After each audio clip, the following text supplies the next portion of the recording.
Las manos de una madre pueden moldear el mundo. Las de Isabel moldeaban arcilla, pero en realidad estaban moldeando el futuro de su hija. Soportó en silencio cómo su propio cuerpo se desgastaba, cómo el desprecio de una familia poderosa intentaba convertirla en polvo. No sabía que su hija, con la misma tenacidad, no solo buscaba un futuro brillante, sino que estaba a punto de usar la ley para exigir justicia por cada sacrificio. Esta es la historia de un amor que se forjó en el barro y se solidificó en los tribunales del honor. Si crees que la gratitud es la forma más poderosa de la justicia, quédate. Suscríbete, deja tu like y activa las notificaciones, porque la lección que aprenderás hoy es inolvidable.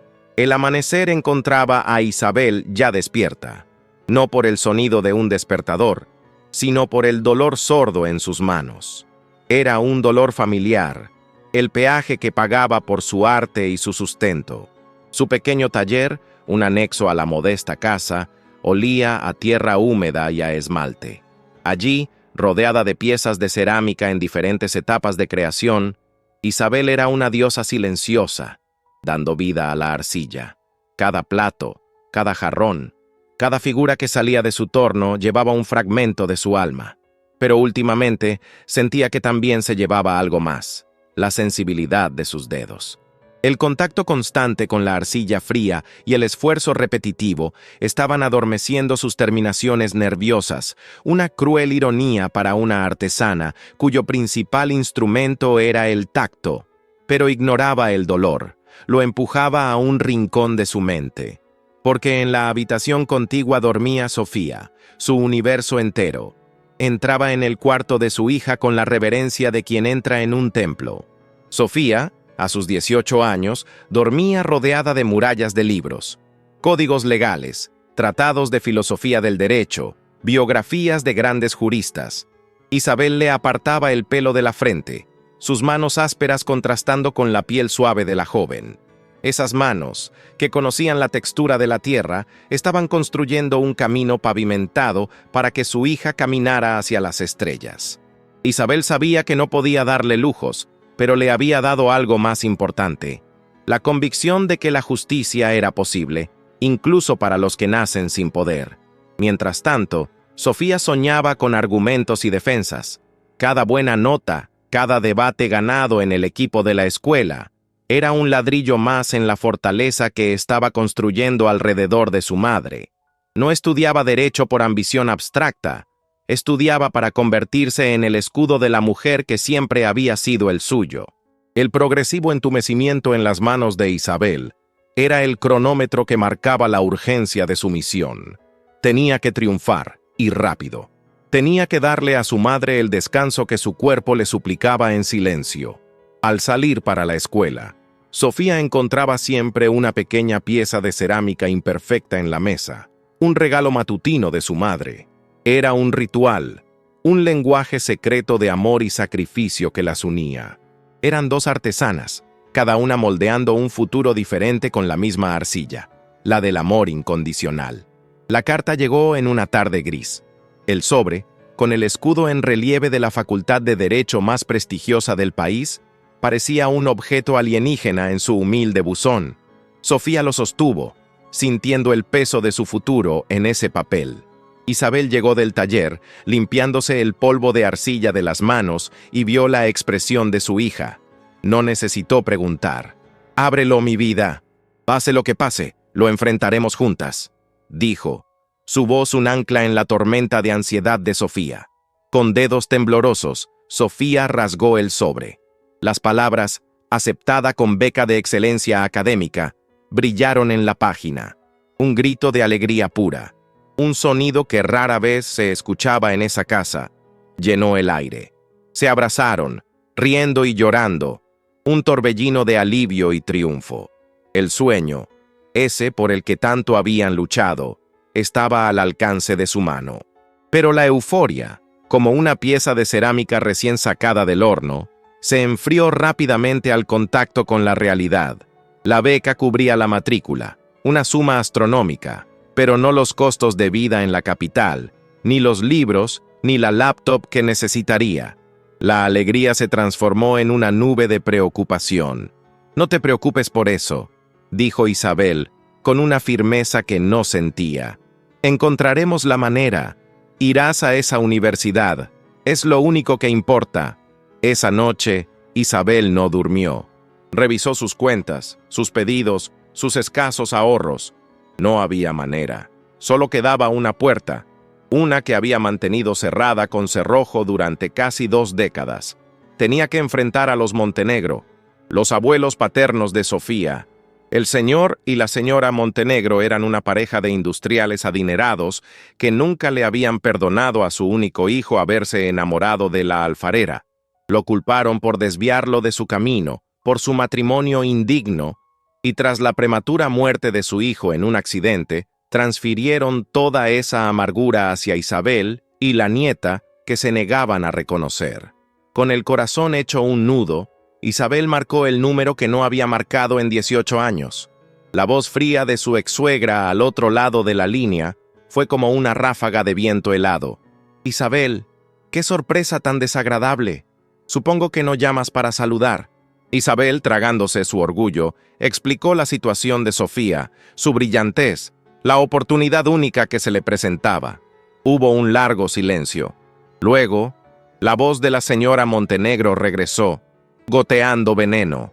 «Así que la niña ha heredado la inteligencia de su padre, a pesar de todo. Muy bien, no permitiremos que una nieta nuestra, por muy desafortunada que sea su situación, manche el apellido por falta de recursos. Te enviaremos dinero, pero que te quede claro, es por ella, no por ti. Y no quiero que vuelvas a contactarnos». La llamada terminó. Isabel se quedó sosteniendo el teléfono, temblando. Había conseguido lo que necesitaba, pero el precio había sido una nueva capa de humillación. No importaba. Por Sofía, estaba dispuesta a caminar sobre brasas. La Facultad de Derecho era otro planeta, un universo de mármol, caoba y el susurro de páginas de libros caros. Sofía se sumergió en ese mundo con la determinación de una exploradora en territorio desconocido. Mientras sus compañeros, hijos de jueces, políticos y empresarios, debatían sobre las vacaciones de esquí en los Alpes o el último modelo de coche de sus padres, ella pasaba las noches en la biblioteca, devorando cada texto, cada caso, cada teoría. Su mente, afilada por una vida de superar obstáculos, brilló con una intensidad que no pasó desapercibida para sus profesores. Se convirtió rápidamente en una de las mejores estudiantes, su nombre siempre en la cima de las calificaciones.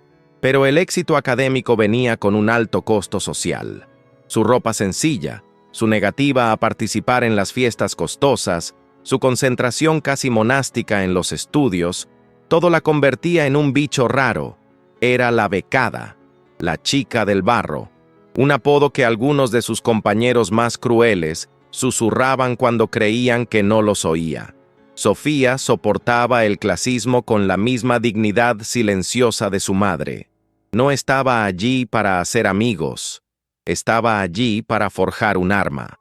Y esa arma era la ley. Se especializó en derecho de propiedad intelectual y de familia, áreas que, instintivamente, sentía que eran relevantes para su propia historia. Cada caso que estudiaba sobre herencias disputadas o derechos de autor robados alimentaba su creciente convicción de que la justicia no era un regalo, sino un derecho que debía ser reclamado. Mientras tanto, en su pequeño pueblo, Isabel libraba su propia guerra.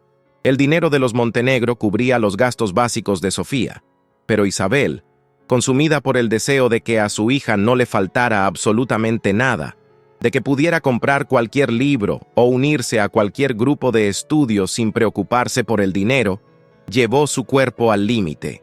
Aceptó más encargos de los que podía manejar, trabajando hasta altas horas de la madrugada.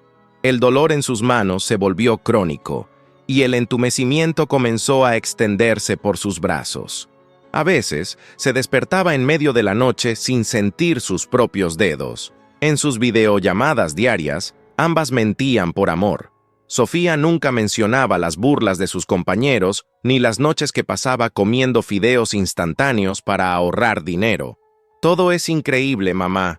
Estoy aprendiendo muchísimo, decía, siempre con una sonrisa. E Isabel nunca hablaba de su agotamiento ni del dolor en sus manos. Los negocios van muy bien, hija. Estoy pensando en contratar a un ayudante. Mentía, mientras sus dedos apenas lograban sostener la taza de té. Eran dos guerreras en frentes diferentes, cada una protegiendo a la otra de la dureza de su propia batalla. Pero un día, la mentira de Isabel se resquebrajó. Durante una llamada, mientras gesticulaba para explicar algo, una de sus tazas de cerámica, una de sus favoritas, resbaló de sus dedos entumecidos y se hizo añicos en el suelo. El sonido fue insignificante, pero la reacción de Isabel no lo fue. Se quedó mirando su mano, una mano que ya no le obedecía, con una expresión de puro terror. Sofía lo vio. «¿Mamá? ¿Estás bien? ¿Qué pasa con tu mano?» Isabel intentó reír. «¡Qué torpe soy! No es nada, hija». Pero Sofía, entrenada para leer las verdades ocultas en los silencios, supo que no era nada. Esa imagen, la de la mano de su madre traicionándola, se convirtió en la grieta por la que la terrible verdad comenzó a filtrarse. La imagen de la mano de su madre, inerte y sorprendida, se convirtió en una obsesión para Sofía. Comenzó a investigar en secreto, llamando a la vecina de su madre con excusas para saber cómo estaba realmente. La vecina, una mujer mayor que quería a Isabel como a una hija, le contó la verdad a regañadientes. Los trabajos extra, las noches sin dormir, el dolor que Isabel intentaba ocultar con analgésicos. Cada palabra era una puñalada en el corazón de Sofía. El sacrificio de su madre no era una abstracción, era un proceso físico y doloroso que la estaba consumiendo. La culpa la golpeó con la fuerza de un maremoto, pero inmediatamente después, la culpa se transformó en una furia fría y lúcida. La misma furia que sentía cuando leía sobre una injusticia en sus libros de derecho. Se dio cuenta de que no bastaba con graduarse y darle a su madre una vida mejor. Eso llevaría años, años en los que el cuerpo de su madre seguiría pagando el precio. Necesitaba hacer algo ahora. Necesitaba justicia. Fue entonces cuando la universidad anunció su prestigioso concurso de litigación simulada, una competencia donde los estudiantes presentaban casos hipotéticos ante un panel de jueces reales, abogados de renombre y profesores eméritos. El premio era una beca de posgrado, y más importante aún, la atención de los bufetes de abogados más importantes del país. Para la mayoría, era un ejercicio académico. Para Sofía, se convirtió en su campo de batalla. No eligió un caso corporativo complejo ni un famoso caso criminal. Eligió construir un caso hipotético que era un reflejo casi perfecto de su propia vida. Lo llamó el caso del legado silenciado. Se trataba de una joven compositora, su padre, que muere dejando una obra de gran valor y cuya familia, los Montenegro, oculta la herencia a la viuda, su madre, y a la hija, dejándolas en la pobreza mientras se benefician de los royalties. No usó los nombres reales, pero los detalles eran tan precisos, tan cargados de una verdad emocional, que el caso cobró vida propia. Pasó semanas encerrada en la biblioteca, construyendo su argumento. No era solo un trabajo legal, era una obra de arte. Cada pieza de evidencia, cada precedente legal, cada argumento, estaba imbuido de 18 años de dolor y amor. Estaba escribiendo la defensa que su madre nunca tuvo. Estaba construyendo, con las herramientas de la ley, un monumento a la dignidad de Isabel. Nunca le contó a su madre lo que estaba haciendo. Cuando Isabel le preguntaba por sus estudios, Sofía solo decía que estaba muy ocupada con un proyecto importante.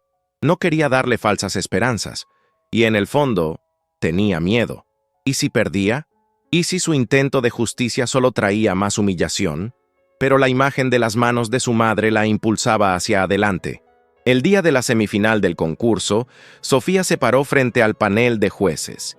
Estaba nerviosa, pero al comenzar a hablar, su voz no tembló. No estaba recitando un caso hipotético. Estaba contando su propia historia, la historia de su madre. Y la pasión y la brillantez de su argumento dejaron a los jueces sin palabras. pasó a la final, y para la ronda final decidió hacer algo que lo cambiaría todo. Envió una invitación formal a través de la rectoría de la universidad a sus abuelos, el señor y la señora Montenegro, para que asistieran como invitados de honor a la final del prestigioso concurso en el que su nieta era la estrella.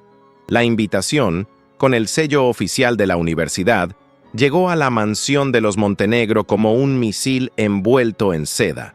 La señora Montenegro, al leerla, sintió una oleada de orgullo y vanidad. Su nieta, la sangre de su sangre, era finalista en la competencia más prestigiosa de la Facultad de Derecho. Era la confirmación pública de la superioridad de su linaje.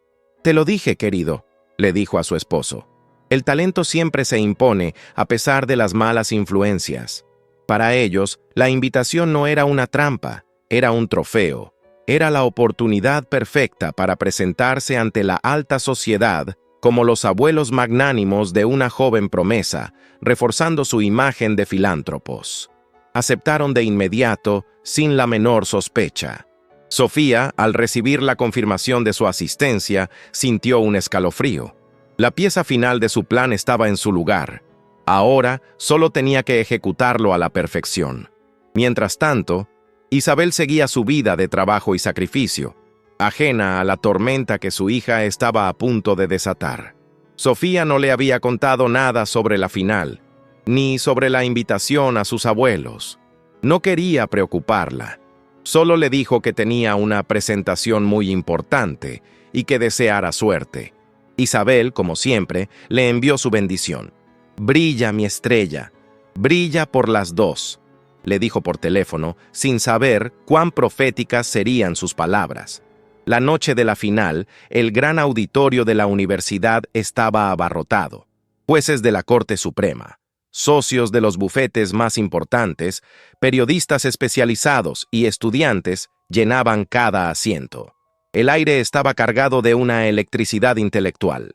Los Montenegro llegaron con la pompa de la realeza, saludando a conocidos, aceptando felicitaciones por el éxito de su nieta. Se sentaron en la primera fila, en los asientos de honor que la universidad les había reservado, listos para disfrutar del espectáculo. En los bastidores, Sofía sentía que su corazón iba a salirse del pecho. Su oponente en la final era un estudiante brillante, hijo de un famoso abogado que presentaba un caso complejo de fusión empresarial. El contraste era enorme. Él hablaba de miles de millones de dólares. Ella, de la herencia de una canción. Cuando llegó su turno, caminó hacia el estrado. Sus ojos buscaron a sus abuelos en la primera fila. Los vio sonriendo con orgullo y sintió una punzada de algo que podría haber sido lástima, pero que rápidamente se convirtió en una resolución de acero. Luego, su mirada buscó en la multitud hasta encontrar a la única persona que realmente importaba. Isabel, a quien Sofía había enviado una entrada de última hora sin darle detalles, estaba sentada en la última fila, casi oculta en la penumbra, con su ropa sencilla, pareciendo un pajarillo asustado en medio de un bosque de pavos reales. Sus ojos se encontraron, y en esa mirada silenciosa, Sofía encontró toda la fuerza que necesitaba. Respiró hondo y comenzó. El sacrificio de una madre a menudo ocurre en la sombra, lejos de los aplausos. Si te emociona la fuerza de mujeres como Isabel y crees que ese amor merece ser celebrado, deja tu like en este video. Es una forma de decir, te vemos, a todas las madres que mueven el mundo en silencio. La presentación de Sofía fue una obra maestra de la oratoria y la estrategia legal. Comenzó de manera abstracta, hablando sobre la propiedad intelectual como el alma hecha ley, sobre cómo la creación artística es una extensión de la vida de un autor y cómo la ley debe proteger ese legado. Los jueces asentían, impresionados por su elocuencia y profundidad filosófica.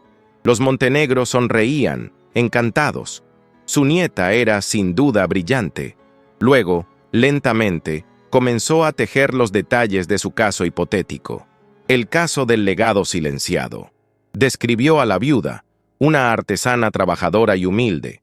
Describió a la familia política, poderosa y arrogante, que la despreciaba. Describió al artista, un hombre que amaba a su esposa y a su hija por encima de todo y que, antes de morir, dejó un testamento claro para protegerlas. A medida que los detalles se acumulaban, la sonrisa en el rostro de la señora Montenegro comenzó a vacilar. La historia le resultaba inquietantemente familiar. Sofía continuó, su voz ganando intensidad. Presentó las pruebas de su caso: un diario con poemas y anotaciones, el cuaderno de cerámica de su madre, un contrato de fideicomiso ignorado, el acuerdo verbal que su padre había hecho con su abuelo, y los extractos bancarios falsificados que mostraban cómo los fondos de la herencia habían sido desviados. Cada pieza de evidencia hipotética era un eco directo de la verdad. El señor Montenegro comenzó a sudar frío. Se dio cuenta de la trampa, pero ya era demasiado tarde. Estaban en primera fila, bajo los focos, y no podían simplemente levantarse e irse. El público, ajeno al drama personal, estaba fascinado por la brillantez con la que Sofía estaba construyendo su caso. Los jueces tomaban notas, impresionados por su dominio de la ley y su habilidad para crear una narrativa convincente. Entonces, llegó el momento del golpe final. Para su argumento de cierre, Sofía se alejó del estrado y caminó hacia el borde del escenario, más cerca del público, más cerca de sus abuelos. Su voz, antes académica, ahora estaba cargada de una emoción cruda y contenida. «Señores del jurado, miembros de esta honorable corte», dijo, aunque sus ojos estaban fijos en los de sus abuelos. «Este caso no es sobre dinero, es sobre un tipo de robo mucho más profundo. Es sobre borrar la historia de una persona, es sobre negar la dignidad. Es sobre la arrogancia de creer que el poder te da derecho a pisotear a los que consideras inferiores». Hizo una pausa, y el silencio en el auditorio era absoluto. Mi cliente hipotético no pide una compensación millonaria. Pide algo mucho más valioso. Pide que se reconozca la verdad. Pide justicia. Y entonces miró directamente a sus abuelos, y su voz se quebró por primera vez. Y yo, como su abogada, pregunto, ¿qué clase de personas le roban el futuro a su propia nieta y escupen sobre la memoria de su propio hijo? La acusación, aunque enmarcada en un caso hipotético, fue tan directa, tan personal, que el auditorio entero contuvo la respiración. La trampa de terciopelo se había cerrado. La pregunta de Sofía quedó suspendida en el aire del auditorio, un dardo envenenado dirigido directamente al corazón de los Montenegro. El silencio que siguió fue atronador. En la primera fila, la señora Montenegro se puso pálida como el mármol, su boca abierta en una O de puro horror. El señor Montenegro se hundió en su asiento, su rostro una máscara de pánico y vergüenza. Se dieron cuenta con una claridad devastadora de que no estaban en un concurso académico, estaban en su propio juicio, y su nieta era a la vez la fiscal, el jurado y la verdugo. El público, que al principio no entendía la carga personal de la pregunta, comenzó a conectar los puntos. Los murmullos recorrieron la sala como un incendio. Los periodistas olfatearon la sangre, sus dedos volando sobre las pantallas de sus teléfonos. La historia ya no era sobre un concurso de litigación, era sobre el escándalo de una de las familias más poderosas de la ciudad. Los jueces del concurso, 3 magistrados experimentados, se miraron entre sí, atónitos. Nunca habían presenciado algo así. El presidente del panel, un juez de la Corte Suprema conocido por su dureza, se aclaró la garganta. «Señorita Montenegro», comenzó, pero su voz se apagó. No sabía qué decir. Sofía no había roto ninguna regla. Había presentado un caso, aunque uno que sangraba verdad por cada poro. En el fondo del auditorio, Isabel finalmente entendió lo que su hija había hecho. Se llevó las manos a la boca, las lágrimas corriendo por su rostro. No eran lágrimas de tristeza, sino de un orgullo tan abrumador que la dejó sin aliento. Su hija no solo había luchado por un futuro, había luchado por su honor, por su historia. Había usado la herramienta más poderosa del mundo de sus opresores, la ley, para exponer su podredumbre. El oponente de Sofía, el joven de la familia de abogados, se acercó al presidente del jurado y susurró algo. El juez asintió. Luego, se puso de pie y anunció: dadas las circunstancias extraordinarias de esta presentación, el concursante finalista ha decidido retirar su caso. Declara a la señorita Montenegro ganadora por aclamación. El auditorio estalló. Fue una ovación ensordecedora, un rugido de aprobación no solo por la brillantez legal de Sofía, sino por su valentía. La gente se puso de pie, aplaudiendo, vitoreando. Era un veredicto, no de un tribunal, sino de la conciencia colectiva. En medio del caos, los Montenegro, humillados y expuestos, se levantaron y huyeron del auditorio, perseguidos por los flashes de las cámaras y las miradas de desprecio de la misma sociedad que antes los adulaba. Mientras Sofía recibía el trofeo, sus ojos buscaron los de su madre. Isabel se abría paso entre la multitud, y cuando finalmente llegaron la una a la otra, se fundieron en un abrazo que lo decía todo. La justicia, esa noche, no había sido un concepto abstracto en un libro de texto. Había sido un acto de amor. La victoria de Sofía en el concurso fue más que un triunfo académico. Fue un terremoto social. Al día siguiente, la historia estaba en todos los periódicos y portales de noticias. La nieta que juzgó a sus abuelos, el escándalo Montenegro sacude a la élite. La opinión pública fue unánime en su condena a los Montenegro y en su admiración por Sofía.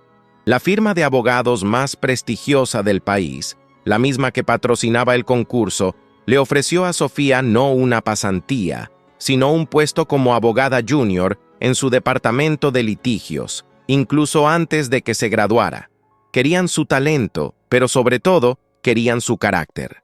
Los Montenegro, enfrentados a la ruina social y a posibles acciones legales, no tuvieron más remedio que capitular. A través de sus abogados, transfirieron a un fideicomiso a nombre de Sofía no solo la herencia original de su padre, sino una suma considerablemente mayor como compensación por daños morales. Un intento desesperado de evitar un juicio público. Con su futuro y el de su madre asegurado, la primera decisión de Sofía no fue comprar un coche de lujo o un apartamento en la capital. Fue volver a su pueblo. Entró en el pequeño taller de su madre y con una ternura infinita tomó las manos de Isabel. «Se acabó, mamá», le dijo, su voz quebrada por la emoción. «No tienes que volver a tocar la arcilla nunca más. Ahora es mi turno de cuidar de ti». Isabel lloró, un llanto liberador que parecía arrastrar consigo años de dolor y sacrificio. Por primera vez, permitió que sus manos descansaran. Compraron una casa nueva y hermosa, con un gran jardín y un estudio de arte luminoso, no para que Isabel trabajara, sino para que creara por placer, si alguna vez volvía a sentir el deseo. Contrataron a los mejores especialistas para tratar la neuropatía en sus manos. El proceso fue lento, pero poco a poco, la sensibilidad comenzó a regresar. Sofía se convirtió en una abogada brillante y temida, conocida por su integridad y su defensa apasionada de los desvalidos. Se especializó en luchar contra grandes corporaciones y familias poderosas que abusaban de su posición, usando la ley como el arma que había forjado en su propia batalla. Isabel, por su parte, encontró una nueva vocación. Con la sensibilidad de sus manos parcialmente recuperada, comenzó a dar clases de cerámica a niños de bajos recursos, enseñándoles no solo un arte, sino también la dignidad del trabajo manual y la belleza de crear algo con sus propias manos. Se convirtió en la mentora que ella misma nunca tuvo. Años después, en la inauguración de una exposición de las obras de sus alumnos, un periodista le preguntó a Isabel cuál consideraba que era su mayor obra maestra. Ella no miró las hermosas piezas de cerámica que la rodeaban. Miró a Sofía, que estaba a su lado, sonriendo. «Esa», respondió con simplicidad, «mi hija». Y así, la historia de Isabel y Sofía nos enseña que la herencia más valiosa no es el dinero ni los apellidos, sino la fuerza del carácter y la gratitud del corazón. Nos recuerda que la justicia, a veces, no se encuentra en los tribunales, sino en el coraje de una hija que decide convertirse en el escudo de su madre. Si esta historia de amor y sacrificio ha moldeado algo nuevo en tu alma, compártela.